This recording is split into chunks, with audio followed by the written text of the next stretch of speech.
Romanos 5, versos 12 al 21. Verso 12 comienza diciendo: por tanto, como el pecado entró en el mundo por un hombre, y por el pecado la muerte, así la muerte pasó a todos los hombres, por cuanto todos pecaron. Pues antes de la ley había pecado en el mundo, pero donde no hay ley no se inculpa de pecado. No obstante, reinó la muerte desde Adán hasta Moisés, aún en los que no pecaron a la manera de la transgresión de Adán, el cual es figura del que había de venir. Pero el don no fue como la transgresión, porque si por la transgresión de aquel uno murieron los muchos, abundaron mucho más para los muchos la gracia y el don de Dios por la gracia de un hombre, Jesucristo. Y con el don no sucedió como en el caso de aquel uno que pecó, porque ciertamente el juicio vino a causa de un solo pecado para condenación, pero el don vino a causa de muchas transgresiones para justificación. Pues si por la transgresión de uno solo reinó la muerte, mucho más reinará en vida por uno solo, Jesucristo, los que reciben la abundancia de la gracia y del don de la justicia. Así que, como por la transgresión de uno vino la condenación a todos los hombres, de la misma manera por la justicia de uno vino a todos los hombres la justificación de vida. Porque así como por la desobediencia de un hombre los muchos fueron constituidos pecadores, así también por la obediencia de uno los muchos serán constituidos justos. Pero la ley se introdujo para que el pecado abundase, mas cuando el pecado abundó, sobreabundó la gracia, para que así como el pecado reinó para muerte, así también la gracia reine por la justicia para vida eterna mediante Jesucristo, Señor nuestro. Padre, te damos gracias por tu palabra y te rogamos ahora que la bendigas a nuestros corazones. Te lo pedimos en el nombre de Cristo Jesús. Amén.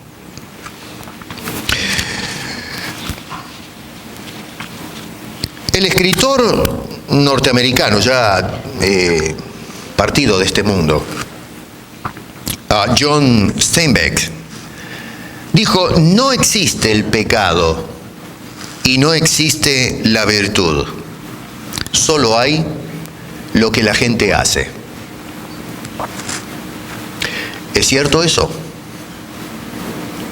¿Estaba en lo correcto este señor? El pecado se trata de un concepto que solamente los filósofos pueden abordar y no tiene absolutamente nada que ver con la realidad existencial del ser humano. La respuesta va a variar, hermanos y amigos, depende de qué lado de la vereda nos paramos en el debate. Algunos van a decir que el pecado es una invención de la Iglesia, es un asunto de semántica, es un concepto filosófico.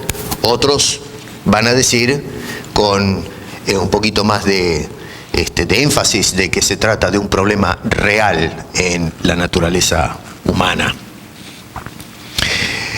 El evangelista San Lucas, en el capítulo 18 de su compendio, de su evangelio, nos habla del encuentro de un joven rico con Jesucristo. Y eso nos sirvió de plataforma para toda esta serie que estamos cerrando hoy. Y nos dice que este joven iba con unas inquietudes. Y una de ellas, en realidad Lucas lo que está tratando, recuerden que Lucas escribió después de que Jesucristo había muerto, había ascendido al Padre. Y entonces decidió, de alguna manera, a ver cómo lo pongo esto, llenar su evangelio con este episodio también incluido.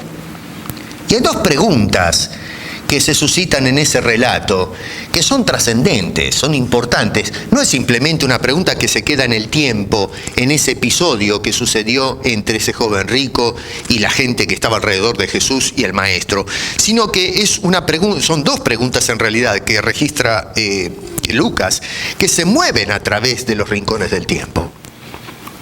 La primera es: ¿qué tengo que hacer o qué debo hacer para heredar la vida eterna? Y la segunda pregunta es: ¿qué debo hacer para ser salvo? ¿O ¿quién podrá ser salvo? Es la pregunta que se hacen algunos en ese lugar.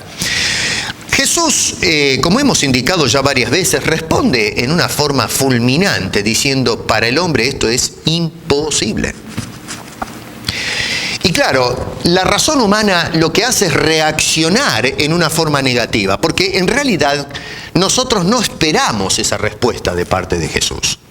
No esperamos esa respuesta de parte de nadie.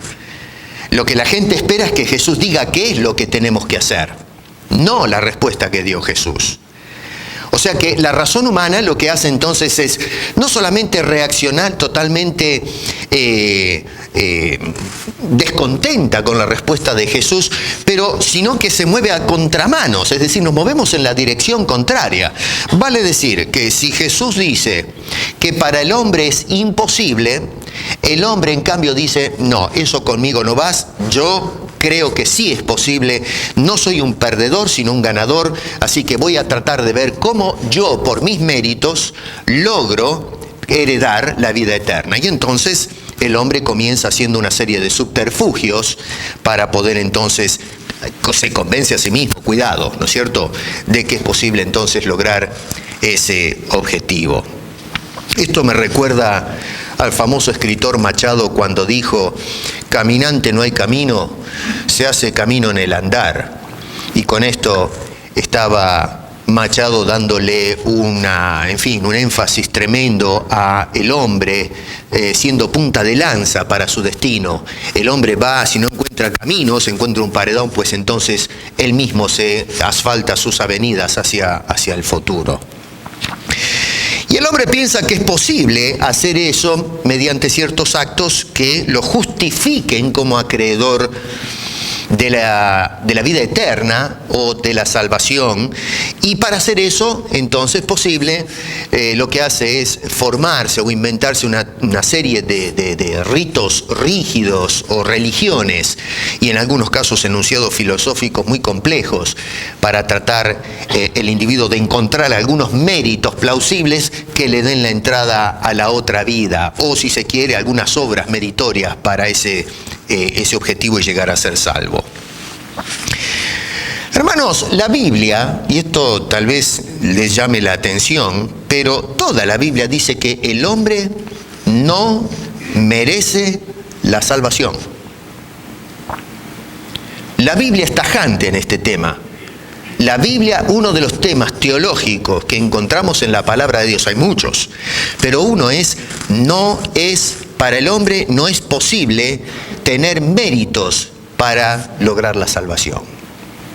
Y debemos entender el concepto de mérito como algún tipo de dignidad de parte de mis acciones u obras que me permitan entonces lograr ese objetivo.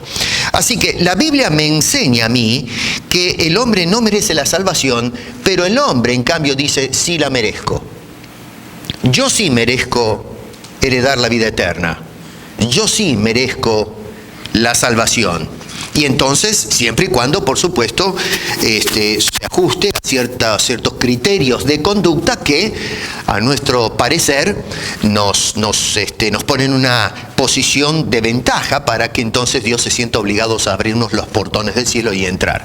Pero esa manera de razonar lo que deja al hombre es, sin meditar o sin pensar, cuál es su relación en cuanto a Dios se refiere, especialmente en lo tocante a su justicia.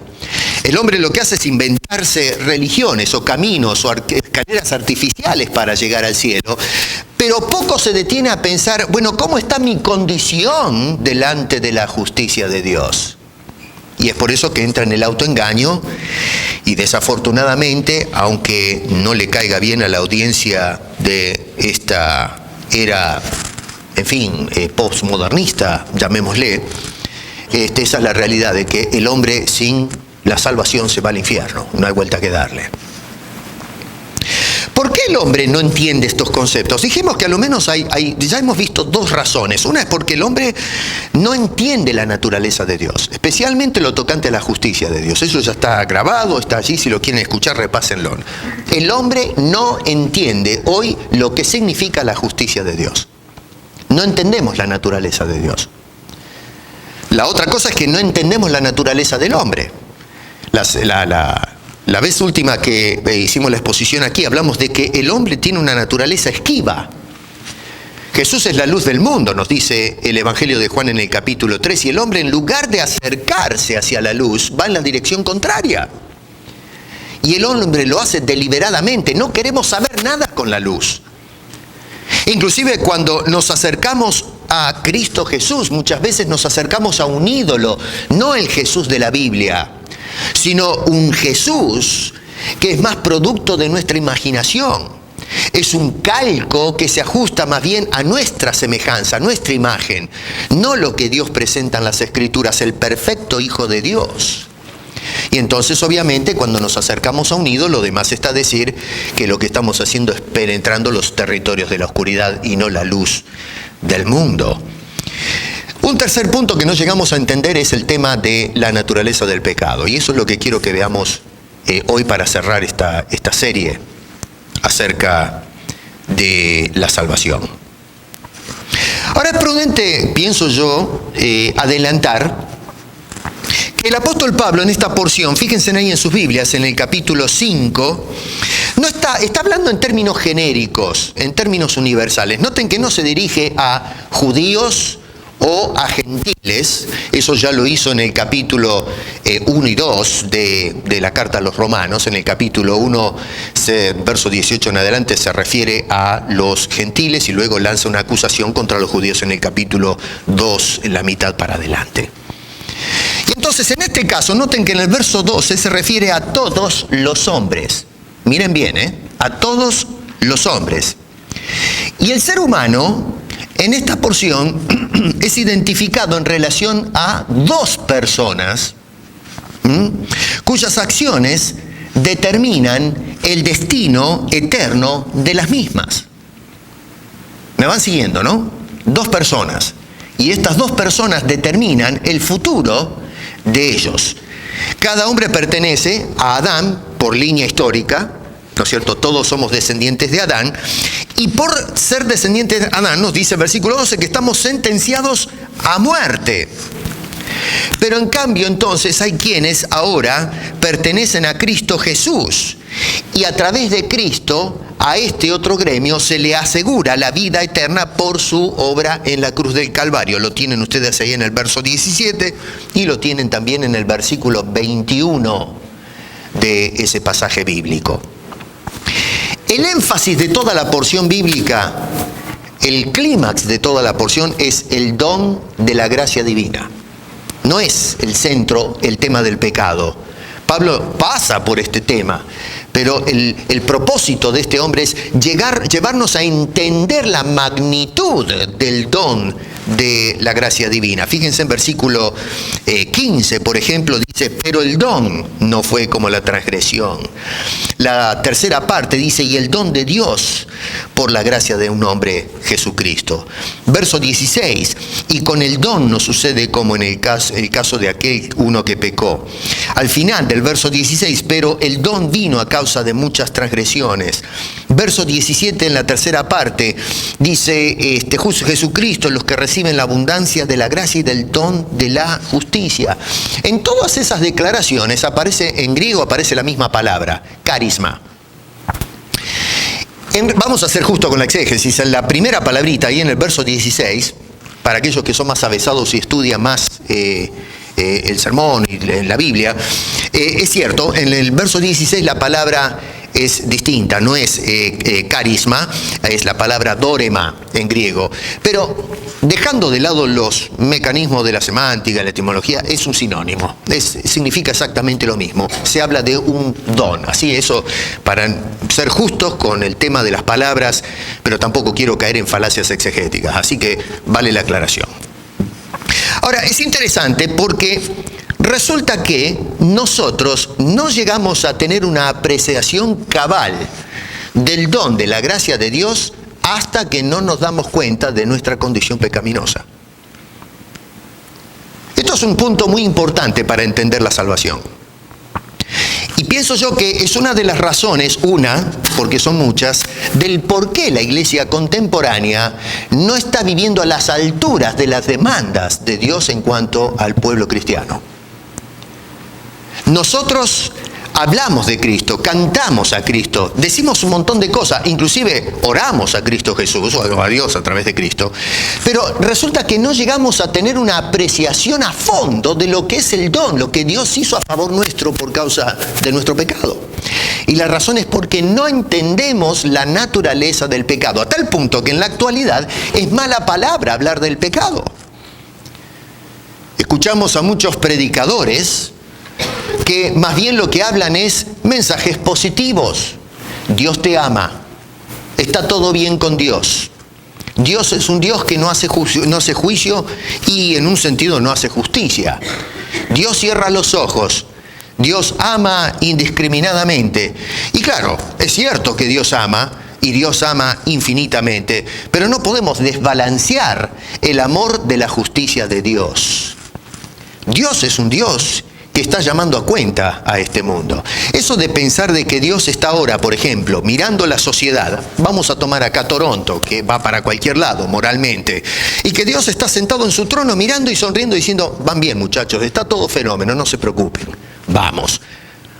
Si nosotros vemos una sociedad que se va al tacho de basura y estamos mirando a través de los medios de comunicación las barbaridades que están sucediendo y se nos ponen los pelos de punta en la cabeza, es porque realmente tenemos un sentido de justicia, un sentido de rectitud moral a lo menos, 2 gramos de decencia, y es por eso que protestamos contra la inmoralidad que hay en el mundo. Pero cuando se trata de Dios, los cristianos somos enseñados hoy de que, bueno, pero con Dios es distinto, Dios es tan bueno que a Dios no le interesa, Él pasa por alto todas estas cosas. Pero por favor, volvamos al Antiguo Testamento, donde vemos la justicia de Dios haciendo juicios sobre pueblos enteros. Con Dios no se juega. No podemos pasar de largo la cruz de Cristo.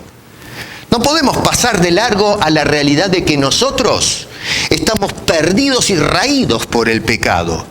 Y solamente cuando pasamos por esa realidad, por esa verdad teológica de cuán miserable es mi condición, es que entonces llego a tener una apreciación correcta del don, de la gracia divina a través de Jesucristo. De lo contrario, jugamos con las cosas sagradas, incluso con el sacrificio mismo de Cristo Jesús en el Calvario. El joven rico de Lucas 18 le dio la espalda a Jesús.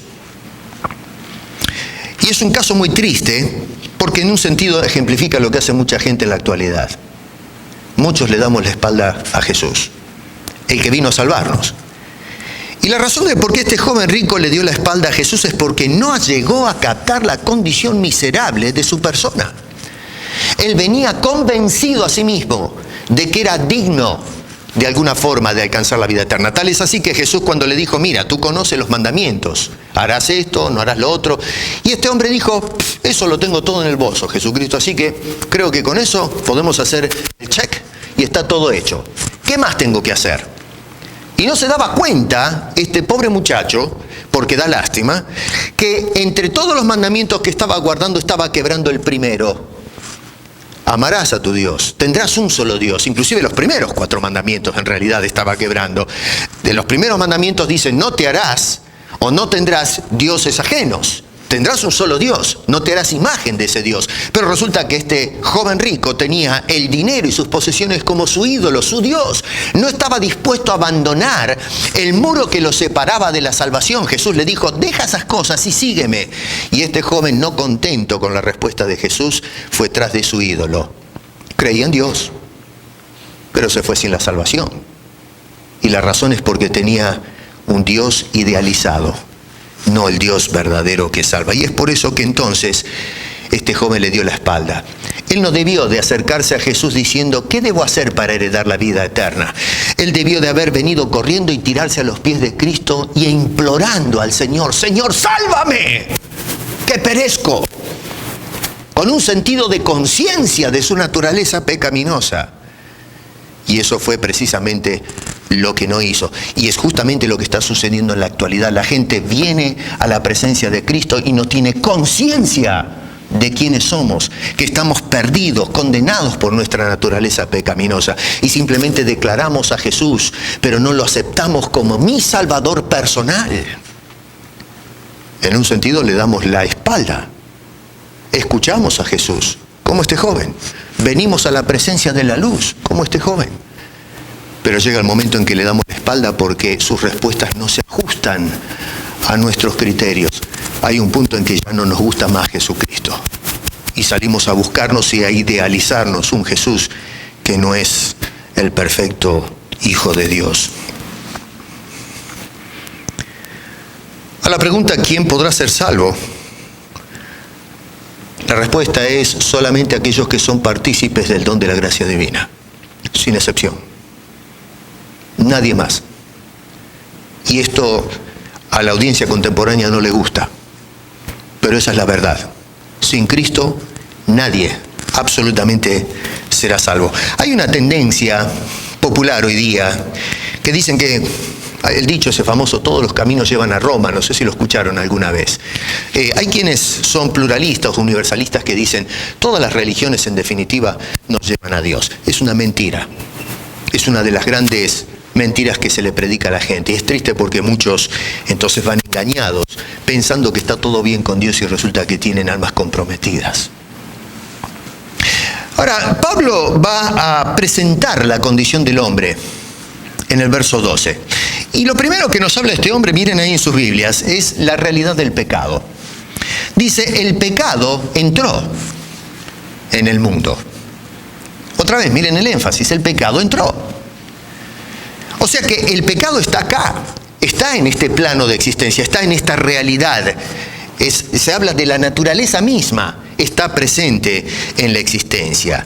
No se trata de un pecado, noten allí, no dice un pecado, sino, o como si fuese un acto aislado, sino que habla de el pecado, está hablando de la naturaleza del pecado que entró en este mundo. Y pienso yo que las evidencias están presentes, son elocuentes, basta con mirar las páginas de la historia para darnos cuenta los efectos perniciosos, destructivos del pecado humano. La historia está escrita con sangre, con tinta roja, debido a la maldad que imperan los hombres.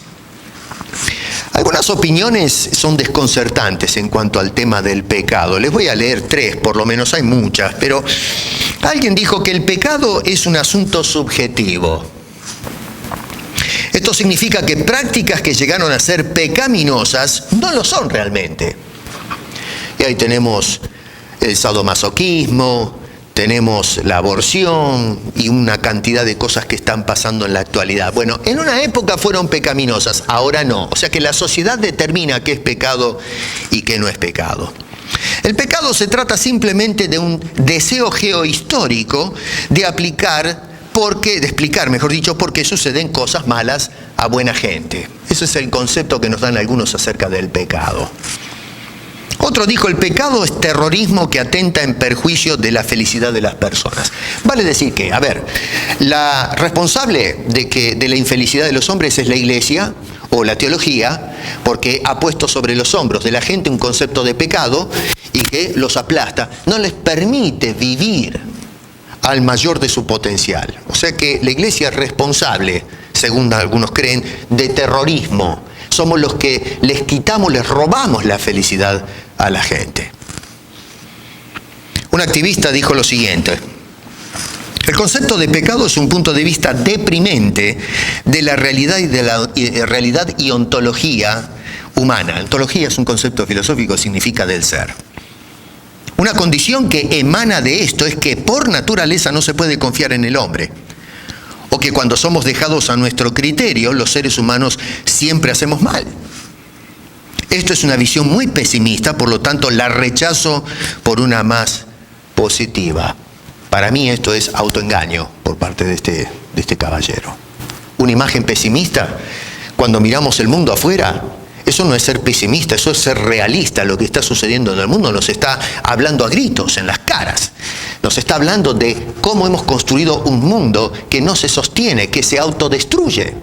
Pensamos nosotros que porque hemos avanzado en la tecnología moderna estamos yendo para adelante. No, el hombre va en un proceso retrógrado, estamos yendo a la destrucción. Hoy se habla de la destrucción a través del medio ambiente, la explotación de los ecosistemas, los problemas de erosión social, los problemas de desestabilidad económica, los problemas políticos, los problemas de etnicismos y racismos que todavía son no latentes sino reales en la sociedad humana.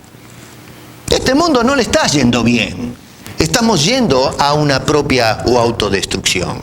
El que no ve estas cosas se engaña a sí mismo, pensando que vamos a llegar algún día a tocar la utopía, meternos dentro de ella. Pero la utopía es un sueño.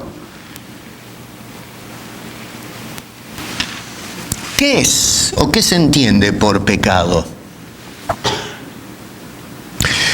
Bueno, la palabra... otra vez, no me voy a meter acá, no les quiero embotar la cabeza con los términos bíblicos, pero vale la pena que los entendamos. La palabra pecado quiere decir básicamente errar el blanco. El concepto, la palabra esa griega hamartía, hace referencia a la distorsión moral del ser humano. El hombre está torcido.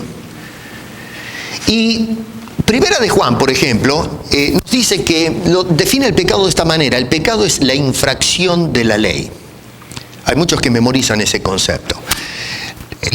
Recuerden que tenemos una traducción del idioma en que se escribieron el Nuevo Testamento, ¿no? el idioma griego. La palabra infracción de la ley en realidad en nuestra traducción no hace justicia al peso del término bíblico, el término griego. El término griego es anomia, que significa sin ley. Y es importante que entiendan esto, porque Juan no está diciendo simplemente que estamos siendo infractores de la ley, sino que somos personas que vivimos sin ley. Es decir, Juan define el pecado como un ir en contra de la ley y de la justicia divina. Es una actitud de vivir por naturaleza contra la voluntad de Dios. El hombre no solamente quiebra la ley de Dios, sino que es un hombre que vive sin ley.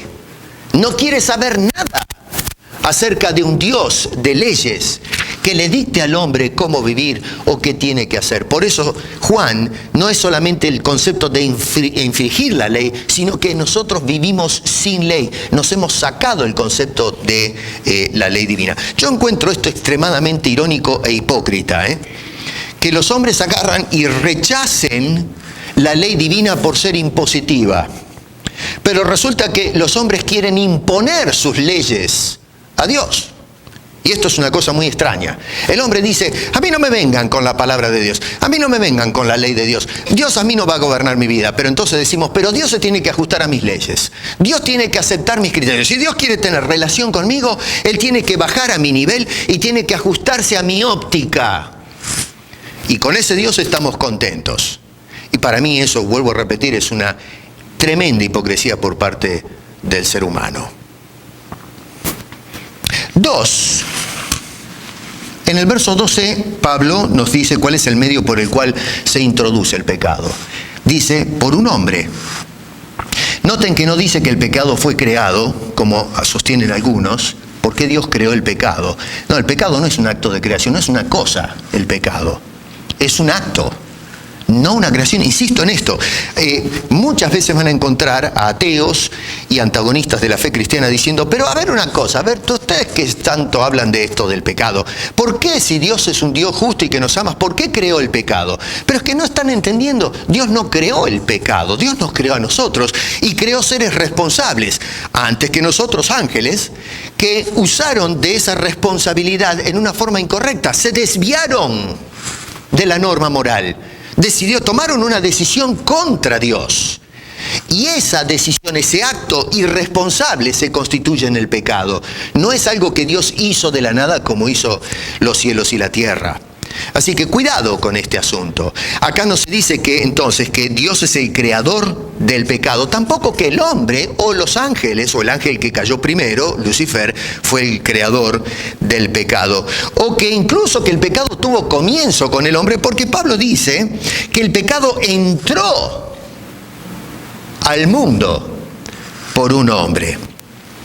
Y cuando dice por un hombre, el contexto de todo el pasaje que ya leímos nos dice que fue específicamente por medio de una transgresión. Síganme con esto. El pecado entró a este mundo por medio de un acto, por medio de una transgresión de un hombre que, según el verso 14, en la segunda parte dice, fue Adán, el primer hombre en este mundo. ¿Qué es transgresión? ¿Qué quiere decir esto? Este concepto que tenemos acá en la Biblia. La palabra literalmente quiere decir caer al lado de. Caerse al lado. Salirse del camino. Fuera de la norma. Eso es lo que quiere decir más o menos literalmente la palabra transgresión. Paráptoma es el término griego, los que toman nota. Significa una especie de desviación, a ver si lo pongo de esta forma, de la rectitud moral y de la verdad.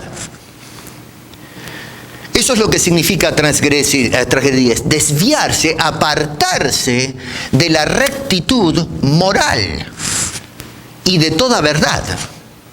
Eso es transgresión. Acá, en un sentido, se evoca el incidente del Génesis en el capítulo 2 y 3. Tenemos allá a Dios creando a Adán y después a Eva. Y Dios en el capítulo 2, verso 8 dice, Jehová Dios plantó un huerto y puso allí al hombre. El paraíso le llamamos a esto, un lugar precioso, pristino. No había pecado, había una perfecta relación y balance teológico, es decir, en la relación con Dios. Ecológico, el hombre está en ese nicho natural donde vive en perfecta armonía con la creación. Y en un sentido también en perfecta armonía social, porque vive ahora con su esposa, la primera mujer que hay en la tierra, y tienen una perfecta relación hasta que en ese capítulo 2, versos 16 y 17 dice, mandó Jehová Dios al hombre diciendo, noten que dice mandó, de todo árbol del huerto puedes comer, puedes usar toda la creación, pero entonces dice, mas del árbol de la ciencia del bien y del mal no comerás, porque el día que de él comieres ciertamente morirás. Algunos tratan de injusto a Dios. ¿Cómo es que Dios no cercó el fruto prohibido? ¿O cómo es que puso eso? Pero, a ver, acá podemos estar horas hablando de este asunto y al que no le quiere entrar, no le va a entrar, aunque le manifieste todas las evidencias posibles del caso. Dios nos hizo responsables. Y si Dios no hubiese puesto esta prueba, no hay manera de ejercitar la responsabilidad. Puedes comer de todos los huertos. Un mandamiento lo que hace es permitirnos que nosotros ahora usemos nuestra responsabilidad. ¿Obedezco o desobedezco a Dios? Así que Dios lo que nos hizo es un favor para que seamos lo que Dios nos diseñó que seamos, seres responsables. Y entonces, por eso Dios establece esto. Es una prueba para el hombre a ver si realmente es un hombre que está decidido a seguir y a servir al Señor y en un sentido a ser libre, porque solamente agarrados de la obediencia, Dios el hombre es enteramente libre. Irónicamente, nosotros pensamos que Dios lo que hizo es cortar la libertad de Adán cuando le puso la restricción. Pero entonces vino alguien, nos dice en el versículo 3, el capítulo 3, verso 4, aparece la serpiente y le dijo primero a la mujer y después cayó Adán también. A lo que Dios dijo, de ciertamente morirás, la serpiente dijo, no seas chambona muchacha, por favor, no es cierto, no te vas a morir, come tranquila, dale, come, hartate de comer los frutos del árbol prohibido. Y bueno, ya sabemos a dónde fue a parar todo el asunto. Ahora, parece mentira, ¿no? Pero hoy día la gente dice exactamente lo mismo que dijo la serpiente. No es cierto. A ver, Jesús dice a las dos preguntas, ¿qué debo hacer para heredar la vida eterna? ¿Quién podrá ser salvo? Jesús dice, para el hombre es imposible. Y el hombre que dice, no es cierto, no seas chambón, no va a sucederse tal cosa, dale para adelante. Otra vez decía Machado, nos hacemos camino al andar. Hay caminante si no hay camino. Es decir, traemos martillos y cortafierros artificiales y vamos rompiendo las paredes, o pensamos que podemos romper las paredes de concreto que se levantan delante nuestro y que nos llevan a la presencia de Dios. Inútilmente no se puede hacer. Jesús dijo, para el hombre es imposible. Y el hombre que dice, amén, no señor. El hombre dice, no me cuadra, no estoy de acuerdo, es mentira. Y entonces el hombre, pensando que con su obstinada réplica va a ser verdaderamente libre, y en realidad lo que termina siendo un esclavo. Y eso es lo que pasó con Adán y Eva. El diablo le dijo, mira, pibe, dale para adelante, no te preocupes, vos vas a ser verdaderamente libre, te está restringiendo Dios. Y entonces Adán y Eva dijeron, esto me gusta, y se metieron en el lío y terminaron siendo esclavos, no libres. Déjame decirte una cosa, ¿tú quieres ser libre? Átate al Señor. Si quieres ser libre sin el Señor, pues vas a ser esclavo toda tu vida y el resto de la eternidad. No hay manera de salir. Pablo habla de la libertad en Cristo en Gálatas, capítulo 5, es tema para otro día. Observen la dinámica. Recuerden, entró en este mundo por una transgresión. Tenemos, primero, versículo 12, por la transgresión de uno entró el pecado, nos dice este hombre. 2, verso 15, en la segunda parte, miren sus Biblias, por la transgresión de uno murieron los muchos. Hay una repetición de la palabra transgresión. 3, verso 17 y verso 21, por la transgresión de uno reinó la muerte, verso 17, y verso 21 dice reinó el pecado. Número 4, verso 18, por la transgresión de uno vino la condenación. Número 5, verso 19, por la transgresión de uno los muchos fueron constituidos pecadores. Tomen nota ustedes cómo Pablo deliberadamente va martillando el concepto de la transgresión de este hombre y el impacto que tuvo en la naturaleza humana, en la raza humana, cómo destruyó nuestra relación con el Señor. Entonces no podemos descaradamente minimizar o restarle importancia a la gravedad de la transgresión de Adán y sus defectos devastadores en nuestra naturaleza y especialmente en nuestra relación con Dios.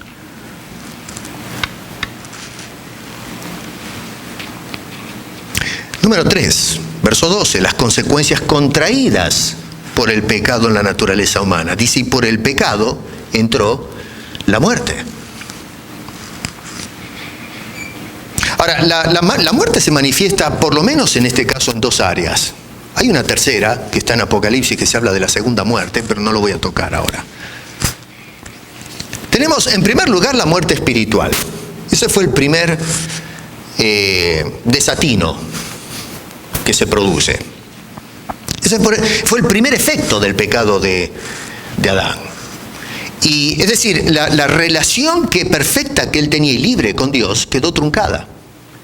Y no solamente quedó truncada, quedó impedida, sino que muere ahora espiritualmente. Y esto es importante que lo entendamos. La Biblia por algo usa el concepto de muertos.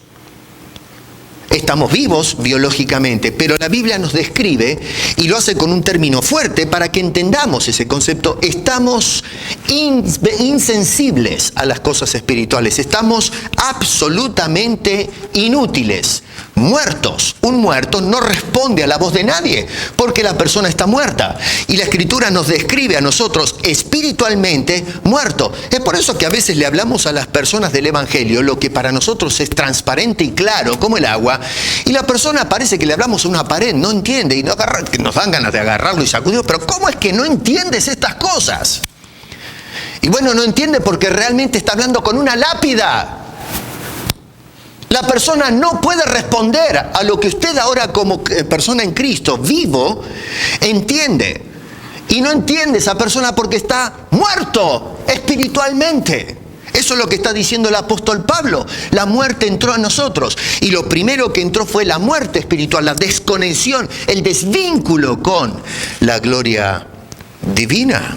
Es lo que el apóstol Pablo decía en el capítulo 3, verso 23 del Evangelio, de Romanos. Por cuanto todos pecaron, están destituidos de la gloria de Dios. La palabra destituidos acá también en griego es muy interesante. Es un concepto de la carrera, por ejemplo. Es el hombre que va en una carrera y se pierde, no llega a la meta, no llega a cruzar el objetivo. Estamos destituidos, perdimos la carrera, estamos descalificados. Eso es lo que está diciendo el apóstol Pablo acá en Romanos, que hemos sido dejados atrás. Ese es el sentido semántico de la palabra.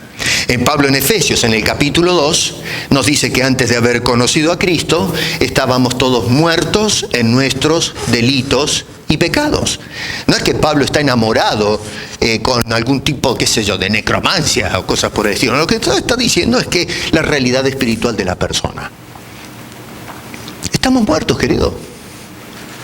Vivimos en una sociedad. Cuando caminamos en la sociedad, estamos caminando en un cementerio espiritual. El pecado nos quitó la vida. Y luego, por supuesto, entró la muerte física, que es el segundo paso. Y vamos a Génesis capítulo 4 y tenemos la primera muerte. Tenemos como un hermano mata a su otro hermano, y capítulo 5, después tenemos todo el capítulo, es interesante, una secuencia donde se habla de personas que nacieron, tuvieron hijos y murieron, y murieron, y murieron. Todo el capítulo 5 menciona esa constante. Lo que Dios dijo es, cuando tomes del fruto prohibido, ciertamente morirás. El diablo dijo, no, querido, no va a pasar nada, Dios está exagerando, no seas chambón, disfruta la vida. ¿Y qué fue lo que sucedió? ¿Quién tuvo razón? ¿La serpiente o Dios? Dios, porque luego se nos muestra que en realidad lo que dijo la serpiente fue una farsa. No moriréis, y realmente no solamente murieron en aquel entonces, seguimos muriendo en la actualidad y seguiremos muriendo hasta que el Señor ponga en orden todas estas cosas. Número 4, la extensión del problema. Así la muerte pasó a todos los hombres. Miren que la dinámica. Por la transgresión entra el pecado, lo metió en lío a Adán, pero ahora resulta que, y por el pecado la muerte, pero ahora la muerte pasa a toda la descendencia. Todos nosotros estamos afectados por el mismo problema, la muerte espiritual, y también somos víctimas de la muerte física. Ahora muchos se preguntan acá, bueno, ¿cómo es? Se trata de estudiar desde el campo científico y también filosófico. ¿Qué pasó con la evolución? ¿Cómo es que los mecanismos no trataron de hacer que el hombre persista desde el punto de vista biológico? Y desde el punto de vista filosófico se entra más en la metafísica y se dice, ¿qué es la muerte? ¿De dónde viene? ¿Cuál es el origen? Y bueno, usted podrá ponderar acerca de estos temas, pero acá la Biblia nos está diciendo claramente cuál es el origen de la muerte. Claro, si vamos a descalificar el concepto del pecado, y bueno, no tenemos respuesta entonces, porque la Biblia dice que la muerte se introdujo en esta naturaleza humana por causa del pecado que entró en este mundo. Y la vuelta que darle, no podemos divorciar estos conceptos. Ahora, hoy mucha gente intenta alargarse la vida, ¿no? Pasan por el cuchillo, se gastan un arsenal de plata.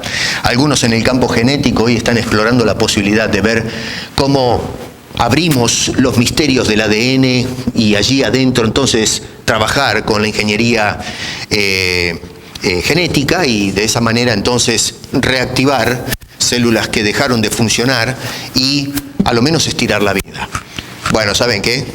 Te vas a morir de todas maneras.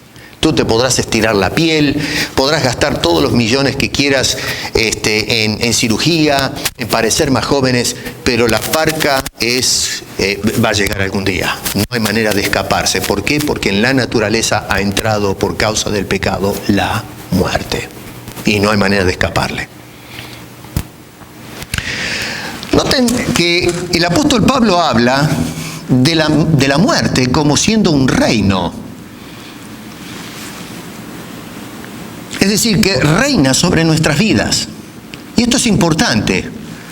Lo tenemos en el 14 y lo tenemos en el 17. Y luego dice que el pecado reina también sobre nuestras vidas en el verso 21. Ahora, un reino es un territorio en el cual los habitantes están sujetos a una monarquía.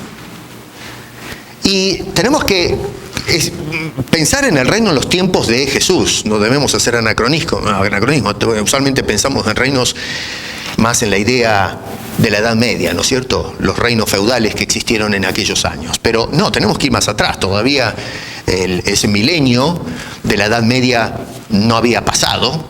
Entonces tenemos que pensar en los reinos del pasado, en los tiempos de Jesús y para atrás.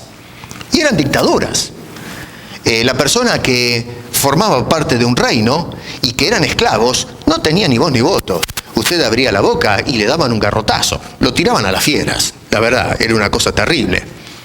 Entonces, cuando se habla acá de la muerte, nos está diciendo que somos súbditos obligados. No hay manera de sacarse el yugo de encima. Estas son tiranías rígidas, de la cual no podemos escaparnos. Y la verdad es que todo el mundo quiere escaparse de la dictadura o de la tiranía de la muerte y del pecado, y no podemos. Por eso es que mucha gente se dedica a las meditaciones, a una serie de terapias y cosas por el estilo para escapar de sus errores, de sus malos hábitos destructivos que destruyen hogares, destruyen vidas, sociedades enteras. Se establecen programas para rescatar a la gente de una cantidad de fallas que son pecados. Porque el hombre no tiene la capacidad para librarse de estas cosas. La sociedad humana no se puede librar de estas cosas. Tenemos alguien que gobierna sobre nosotros, la muerte. La muerte es la que dice cuánto vivimos. Y el pecado es cómo caminamos o cómo vivimos. Esclavos. Y entonces Pablo hace la conclusión del carácter extensivo de la transgresión de Adán. En la última parte del verso 12 dice, por cuanto todos pecaron. Y claro, acá mucha gente dice, momento, a ver, pare ahí, pastor, a ver, ¿cómo es esto? Adán metió la pata, él cometió la transgresión, pero ¿cómo es eso de que si yo todavía no nací, se me adjudique a mí la macana de Adán? Esto no me parece que cuadra bien. ¿Cómo es eso? Yo todavía no nací, y dice este hombre acá, por ejemplo, que dice, por cuanto todos pecaron, pero si yo no nací todavía no he pecado. Claro, acá hay un misterio tremendo en donde se trata de asociar la falta de Adán a toda la raza, a toda la descendencia. Y créame, hay libros, yo me he tenido que tragar todas las posiciones teológicas que hay acerca de cómo se transmitió la culpa de Adán a la raza humana. Lo que llama la atención, haciendo la exégesis, es que Pablo no se molesta para explicarnos cómo fue. Pablo simplemente dice, sucedió. Pablo no se detiene haciendo un paréntesis y dice, bueno, ahora les voy a explicar a ustedes cómo es que pasó el pecado a todos nosotros, o cómo es que todos pecamos en Adán. No sé si es porque Pablo tenía la misma interrogante que nosotros, no lo sé. Lo cierto es que Pablo dice que nosotros pecamos, todos pecaron en Adán. O sea que tenemos esta cabeza federal que nos representa, veníamos en sus lomos, en un sentido en su genética, o como le quieran llamar, y al caer él, caímos todos nosotros. Y es por eso que la evidencia nos muestra que cuando nace una persona, nace con la inclinación a pecar. Ustedes, yo les he dicho muchas veces, tengo 2 preciosos nietos ahora, tengo una que ya empieza a tomar decisiones, y a veces hay que decirle, nenita, por favor, portate bien, porque se hace la loca la mocosa, mi nieta. Y nosotros no le enseñamos a que haga lío. Hay que estar mal de la cabeza para enseñarle a los chicos que se porten mal. Pero se portan mal. Tenemos que estar constantemente diciéndole, portate bien, nena. Portate bien. Y el otro que todavía es un bebé, ya viene, ya me lo imagino, varoncito, imagínense. Va a ser un caso serio. Pero ¿por qué los chicos inocentes hacen lío si nosotros no les enseñamos? Bueno, porque vienen torcidos. A ver si nos entendemos esto. Hay algo en nuestra naturaleza que da para cualquier lado. Y es por eso que desde chicos tenemos que enseñarles a que se porten bien. Usted no tiene que enseñarle a los chicos que se porten mal. Hay que enseñarles que se porten bien, hay que disciplinarlos. Y gastamos años de disciplina, porque si no lo hacemos, agarran para cualquier lado. No hay ninguna sola persona que si usted no le aplica disciplina le salga derecho, le salga plomado, le sale un desastre. ¿Por qué? Bueno, porque traemos de Adán esta inclinación al mal. Pero la gente dice, no, bueno, pero Pablo sí, está bien, dice que nosotros pecamos, pero yo no estoy de acuerdo con eso. A mí filosóficamente no me cuadra eso. Así que yo le voy a dar la espalda a Jesús, le voy a dar la espalda a Pablo y me voy a hacer mi propia teología, mi propia filosofía. Bueno, te doy la mano y que te vaya bien.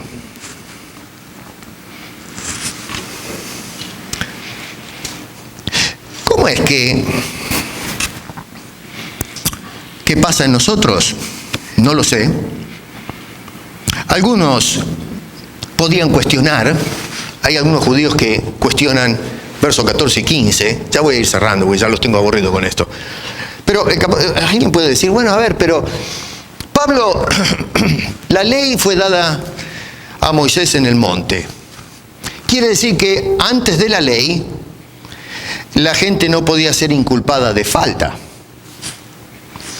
Y entonces Pablo dice, no tan rápido, para un poquito. Sí, es cierto, no se dio ley, por la ley viene el conocimiento de pecado, pero de todas maneras los efectos están ahí. Por eso dice en el verso 14, no obstante reinó la muerte desde Adán a Moisés. Así que, aunque la ley todavía no se había dado, las consecuencias ya estaban presentes en la naturaleza humana. Miren, si usted va manejando acá en la ciudad de Toronto, en la ruta puede manejar, máxima dice 100 kilómetros por hora. Usted lo agarra a la policía y le meten un tiro. No se agarran, ¿no? A veces a mí se me pasa el pie un poco y voy a ser honesto. A veces voy 110, 120 porque quiero llegar más rápido. Está mal.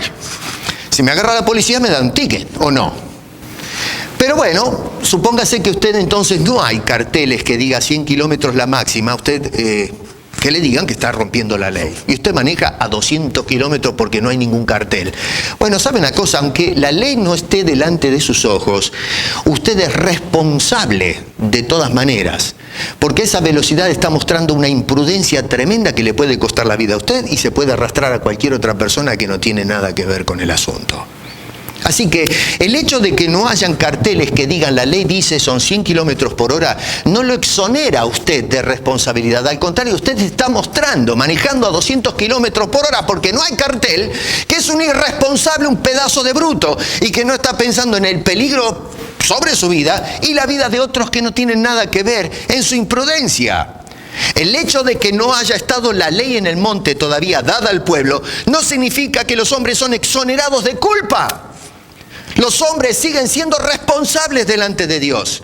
Y la evidencia es que desde Adán a Moisés, antes de la ley, los hombres sufrían las consecuencias de todas maneras del pecado en su naturaleza. Morían de todas formas. La ley no vino a limpiar el terreno. Pablo nos dice en el capítulo 3, versículo 20, que por medio de la ley es el conocimiento del pecado. Pero no exonerarnos de la culpa. O sea que el apóstol Pablo nos quiere dejar en esta postura lamentable.